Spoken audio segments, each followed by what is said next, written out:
Good evening, everybody. Welcome to SciComm Chats with Ntigi. You know what we do on Wednesdays? We chat to science communicators, scientists. We want to know what their journey is, how they ended up in science, how their journey in SciComm has been, what are the challenges they face, how have they made it through.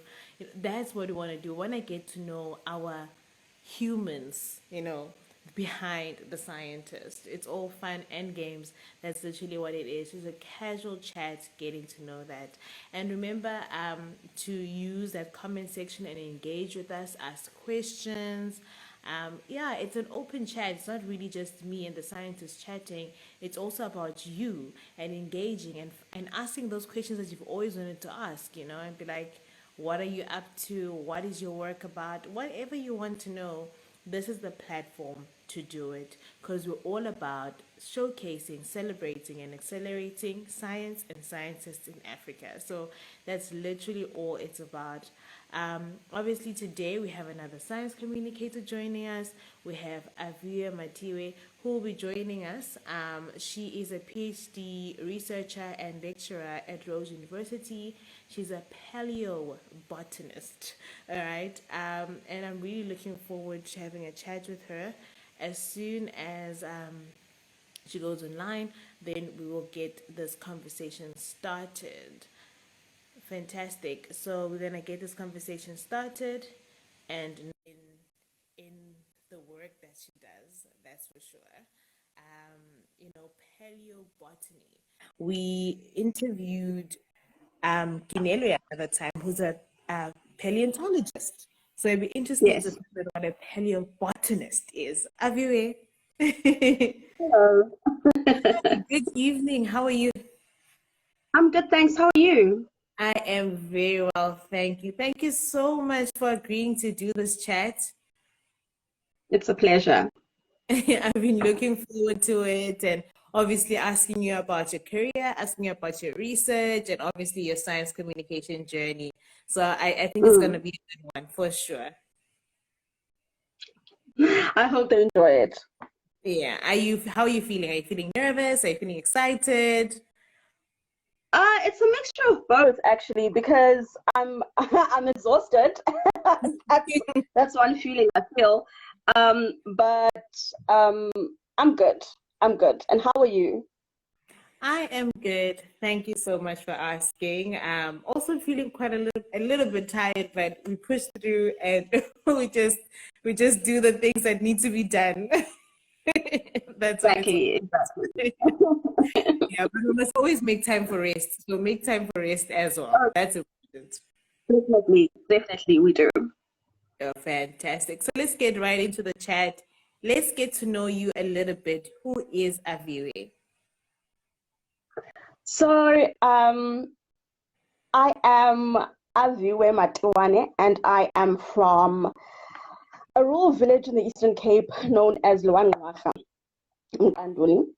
And I am a farm girl, I am a rural girl, and I'm a science communicator, I'm a dog mom, I am, you know, an all round friend, I'm a sister. So that's who I am. And I also do my PhD in paleobotany, and I'm a lecturer at Rhodes University. And I love animals, and I love people, and I love science. So that's about it, about the type of person that I am in summary.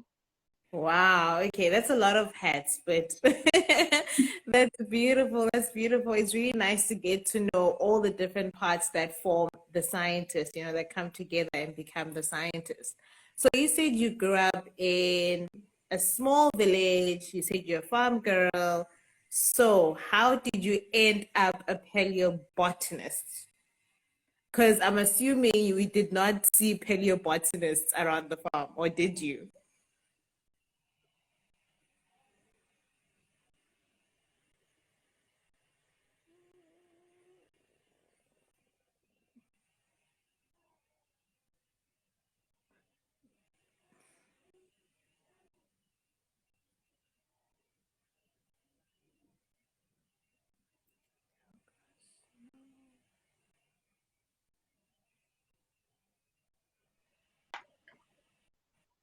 Okay.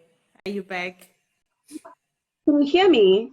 Yeah, it paused there. I don't know what happened. But you seem Yeah, to I be think back the now. problem was the network and stuff. Yeah. Okay. Did you hear the question? No, I didn't hear your question. Okay, I was just saying that you are from a small village, like you said, you're a farm girl. So how did you end up in paleobotany? You know, because I'm assuming you didn't see paleobotanists growing up, unless you did. I don't know. No, actually, I never saw any paleobotanists when I was growing up, and so I didn't even know there was such a thing as paleobotany. I am actually so my grandfather actually is the one that introduced me to botany. He used to take me with him to the forests when I was young, and he would teach me all about medicinal plants and which plants were used for what. So I gained my knowledge from there. And then when I got to university, I didn't even know that there was such a course or something related to botany. I only picked it up while I was in varsity, and then I did my honors in botany, and then I moved from botany and my honors in botany and my masters in botany, looking at forest plant diversity in the Eastern Cape. And then I went on and I did some volunteering work at the Albany Museum. And that's where I actually met my supervisor, Dr. Rhodes. And, the rest is history. That's how I got introduced to paleobotany. And that's how, everything just went and started and caught fire after that. Wow. So we have your grandfather to thank for introducing you Definitely. to botany. That's amazing. So you learned so much about all the different medicinal plants that you had around you, and you're just like, this is interesting. So how did you It do was this? at first it was never a thought of me saying, oh, this is interesting. I was sort of I was, it was a nice adventure to go on with my grandfather. It was sort of like our bonding session. So I never looked at it as a lesson until, I got older, and then I realized actually this had a whole impact in my, career path, and it influenced all the decisions that I made in terms of what I wanted to do for my career and, my future. So it does help when you have someone that plants a seed in you to, to inspire and motivate you into this field. Because I really did not know anything about botany, and I didn't even know that it was something that was offered at university. Yeah. Wow. Wow. And then, so now you're a paleobotanist. Okay. Meaning you study fossil plants or fossils Yes. of plants, right? Why is that so important? So the plant that I am working on is known as Lysopteris. So this plant was found 300 to 252 million years ago.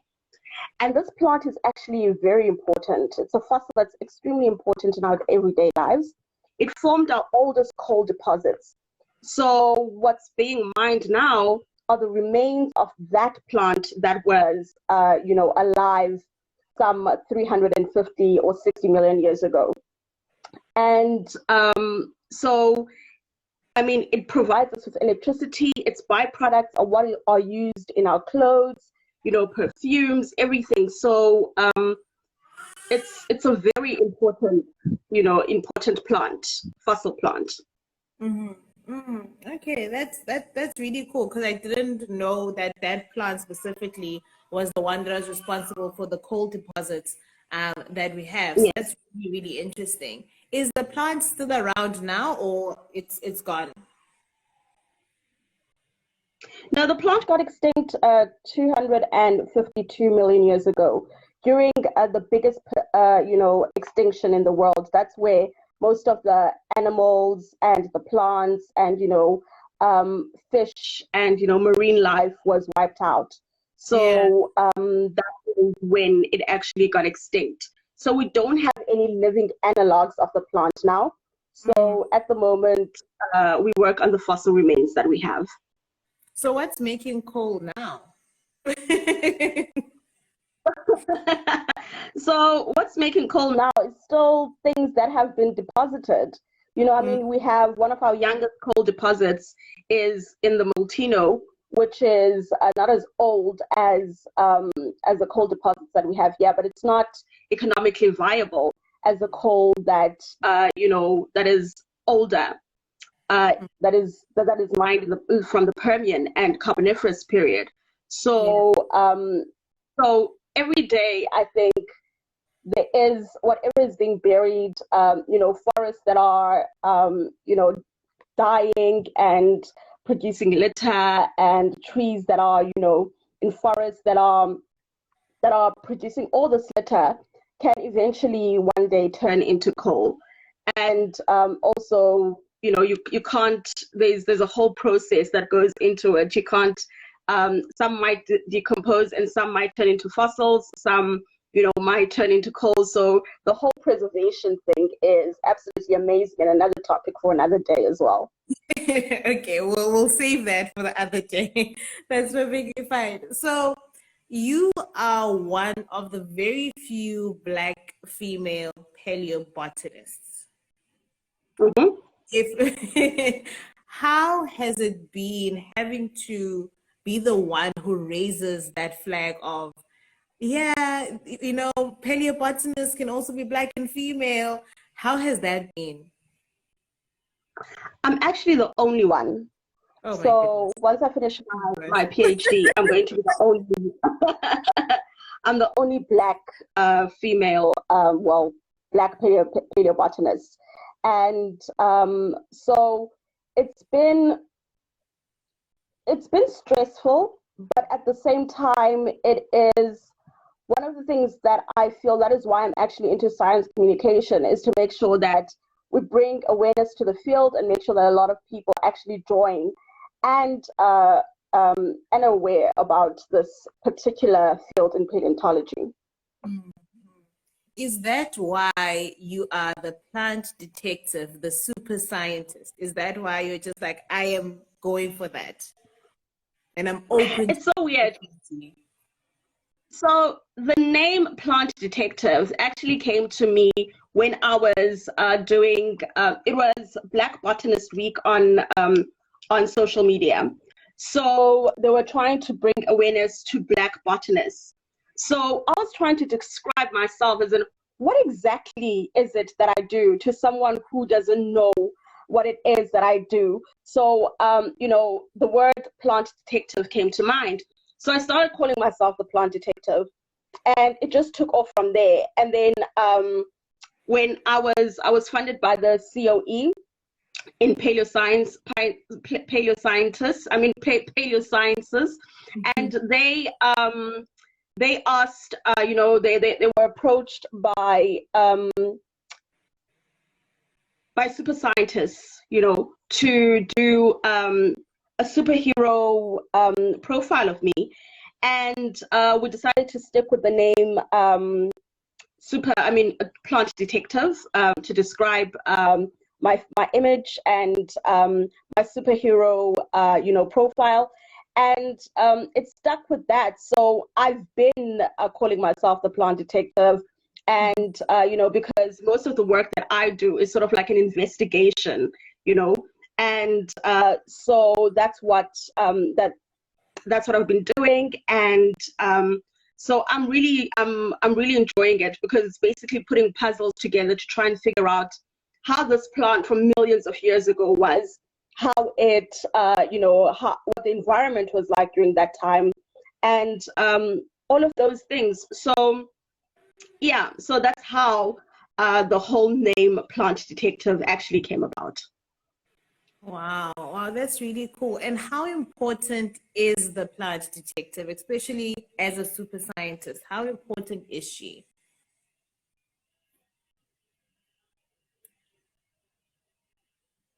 Okay. All right, I think your network did something again. Can you hear me now? Yes. So I was just asking you that the plant detective, as a super scientist, how important is she and why is she so important in terms of representation?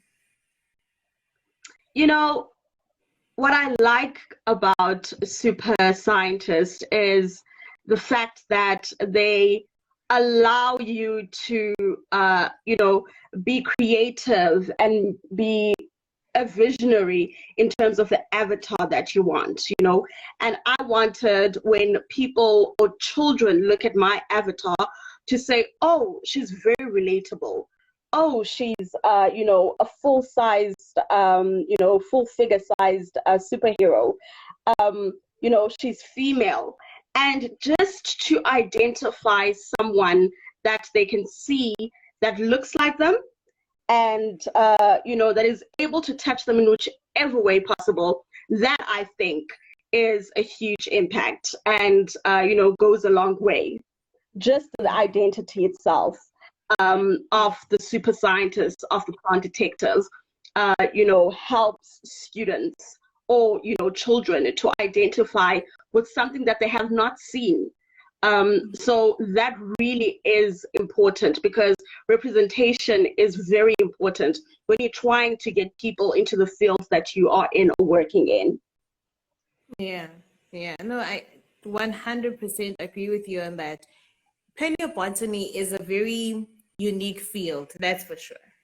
So when you introduce yourself to people and you tell them that I'm a paleobotanist, what are some of the questions that they ask you that you just like, wow, okay, what are some of the questions they ask you about your work? So, I get asked what it is that I do. I get asked what is a fossil. I get asked why is it important? There are a whole range of questions that I get asked depending on the audience. And my favorite audience is, kids, little kids. Those are my favorite because they ask you questions that are not ordinary. They ask you questions that are very thought-provoking.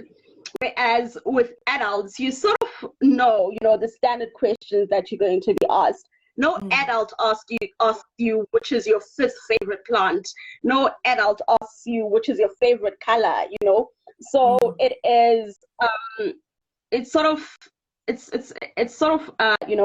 differs according to the age. And also it's very interesting when you're working with younger kids because that's when you actually realize that you need to either work more on your science communication because if you can't explain anything to them or grab their attention, then you have, failed in inspiring the generation that is to come. Yes. So I enjoy a lot working with the younger, people. Fantastic. And also they're very imaginative at their age. So I can imagine the questions that they come up with. It's just like, wow, how do you think of that? I can imagine. And you get bombarded by everything. It sounds really, really fun. You mentioned something about science communication and obviously how you need to work on it. I know that you were a finalist in FameLab 2018. How did that experience, if it did in any way, contribute to how you communicate science now? So that actually, propelled me into becoming a science communicator. Because initially I was never interested in talking about my science. I was always afraid of being judged, what people were going to say about my explanations, and if I knew the jargon properly, if I knew what I was talking about. So it also, brought feelings of being an imposter. Imposter in the field, and so when I did FameLab, it actually helped with my communication skills. And I was I ended up being one of the top 10 finalists in FameLab.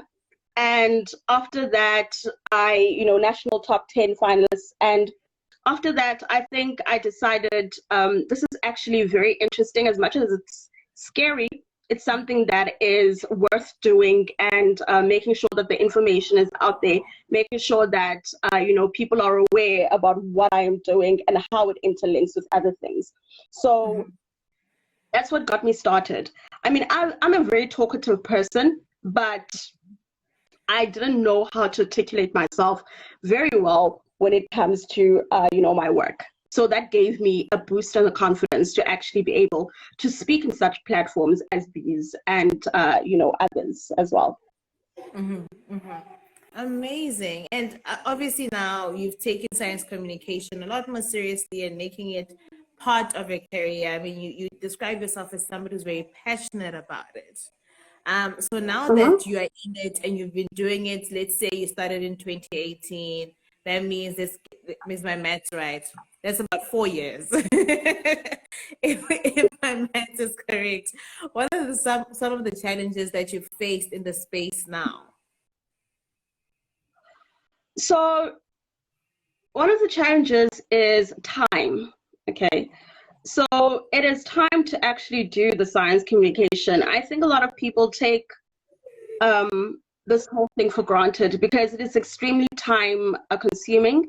It is demanding, and so most of the time I don't have time, from trying to finish my PhD to lecturing to trying to just have a social life, and trying to blend everything together is quite a difficult thing to manage.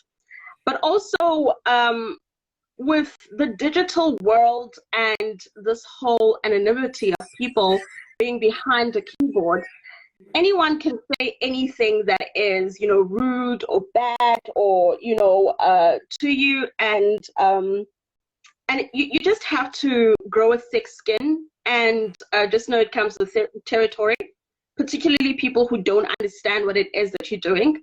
And it's one of the things that you just have to know, that criticism comes, but there's certain things that you can deal with and others that you can't deal with. There's certain people you can't convince otherwise or try and talk to. So it's you just need to choose your battles, basically. So so those are some of the things that are some of the challenges that one faces as a science communicator. But also at the same time is the fact that a lot of people, as much as it takes time and stuff, I mean with you as well, doing your podcast, I think, and your and your interviews and your everything, I think people forget that as much as you love doing this and you do it for, as a passion, sometimes we don't get funding for the things that we do, and there's a loss of money, there's a loss of a whole lot of things. So I don't know what's going on my side. So there's a loss of money, there's a loss of a whole lot of things. And so it becomes a situation where you sort of like go on a limbo as being self-funded for some time until, get a sponsor or you get paid for what you're doing. So I think a lot of people don't realize that, particularly, I can't ask, when you are doing something for someone who is starting up, it is totally different than when you're being asked by a huge corporation or a huge institution to come and give a talk, to come and do this, without any financial compensation. Whereas, when it's something like this, it's something that, is sort of, you're helping each other, and you are, making sure that your work gets exposed and everything. So I think one of the other major things is the fact that a lot of people do not understand the work and time that goes into this. And so with that being said, it is only fair that when you do invite science communicators as an institution or as a corporate body or some huge, if you do have funding, that you do, give people some sort of, incentive for coming and bringing, awareness, or coming to talk to your, to in your institution or to the people around you. So I think it is time that science communicators actually start getting taken seriously. And it is very important that, there is some financial compensation that is given to science communicators by, these big corporates and big, funding bodies and everything. I 100% agree with that, for sure. Because at the end of the day, as a science communicator, you're a speaker. The same way that they would pay a speaker to come and speak at whatever event they're having, it's the same thing. Exactly. Just like you're speaking on science, that's all. Yeah, exactly. Yeah. So, so I think those are some of the things that we also need to bring awareness of, in our circles and in the things that we do, just to make sure that people are aware that you don't take advantage of fellow science communicators. Yeah. So when you, as a scientist, are invited to speak at these science communication events, when you receive the invite, do you always ask, is this a paid gig? Or do you just say yes and then you'll see if they pay you or not? No, I never ask if it is a paid gig. Sometimes they do tell you that it is paid. Sometimes, they upfront that it is paid. Sometimes, they're sort of cryptic about it. But it is just, I never say no unless I don't have time, because I've learned to set my boundaries in terms of, because I can't do everything. And so it's become one of those things that I don't say no, but I think it should be something that they, as the people who have invited you, decide on which way or what, or will they, be able to compensate, or it's not supposed to be something that you, as a person that's actually the speaker, is supposed to ask. It should be something as the people that are inviting you to, to offer and put on the table. 100% agree with that. I can see our time is running out, so I'm going to ask you our last question. It's complete the following sentence. I am a science communicator because... Oh gosh. I am a science communicator because I am passionate about the work that I do, and I am a science communicator because I love what I do and I want to have an impact in the world and in my field. So, so that's why I am a science communicator. Well said. Well said. Like the way you had to think about that question and then you just come up with this answer. That was well said, for sure. It's hard to actually, it's a difficult question because, as, just from the top of my head, when someone asks me why I became a science communicator, there's a whole lot of things that actually propelled me. And I'm sorry. The phone is ringing.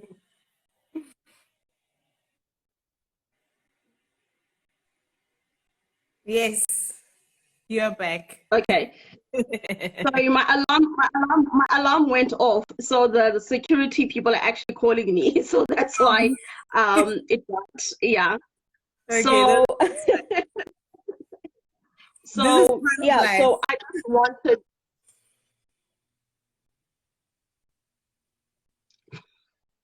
Oh gosh. Yes. Hello? Can you hear me? Yep.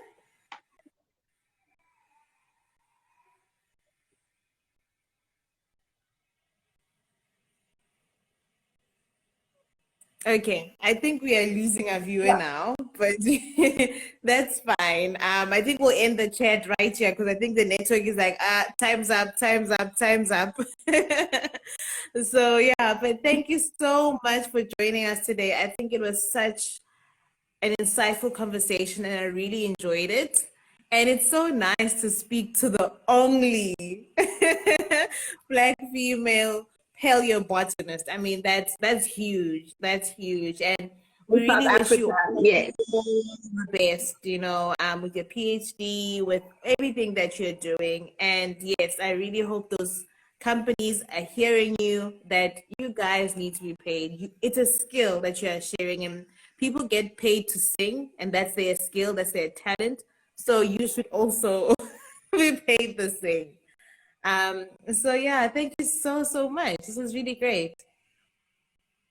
It's a pleasure. Thank you so much for having me, and thank you to all the other people who joined in. And I hope you enjoyed, our conversation and our talk. All right. Have a good evening. Thank you so much. Bye. Bye.